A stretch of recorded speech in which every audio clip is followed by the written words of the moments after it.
செய்யும்போது இது அடுத்தவருக்கு துன்பமாக வருகிறதா? துன்பமாக வந்தால் அதை செய்கிறத நிப்பாட்டணும். அதான் அளவுகோல். அதான் மகரிஷி ஒரு ஒரு ஒரு ஃபார்முலாவே கொடுத்துருக்கார். ஒரு செயல் செய்யும்போது இந்த செயலால் தனக்கோ பிறருக்கோ தற்காலத்திலோ பிற்காலத்திலோ உடலாலோ உள்ளத்தாலோ தீங்கு விளைவிக்குமெனில் அதை தவிர, நன்மை பயக்குமெனில் அதை செய். இந்த ரெண்டு மட்டும் வச்சுக்கிட்டோம்னா எல்லாத்துலேயும் சரியாக வந்துடும். எந்த செயல் நான் செய்தாலும் இது அடுத்தவங்களுக்கு தொந்தரவாக வருமா? வரும்னா வேணாம்.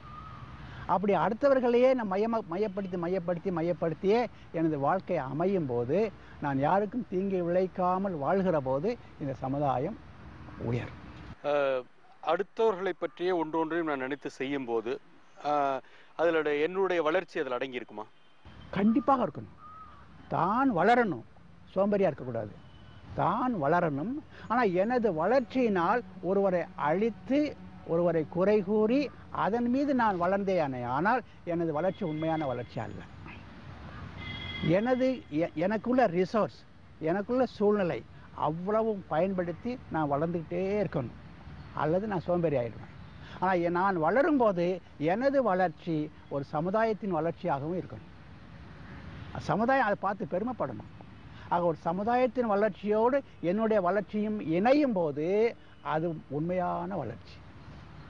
சமுதாயத்துக்கு மாறாக சமுதாயத்தை மாசுபடுத்தி சமுதாயத்தை வதைத்து சமுதாயத்தை ஏமாற்றி நான் வளருவேன். ஆனால் அந்த வளர்ச்சி உண்மையான வளர்ச்சியும் அல்ல, அது சமுதாயத்துக்கு உகந்த வளர்ச்சியும் கிடையாது.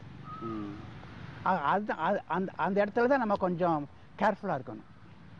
அப்படி கேர்ஃபுல்லாக இல்லை என்றால் நம்ம வளர்ச்சின்னு சொல்லிக்கிட்டு இருப்போம், சமுதாயம் சீரழிஞ்சிக்கிட்டு இருக்கோம், அது கூட சேர்ந்து நானும் அப்புறம் சீரழிய வேண்டியதுதான். என்னுடைய வளர்ச்சி நிரந்தரமான வளர்ச்சியாக இருக்காது. உண்மையிலே ஒரு நல்ல சிந்தனை.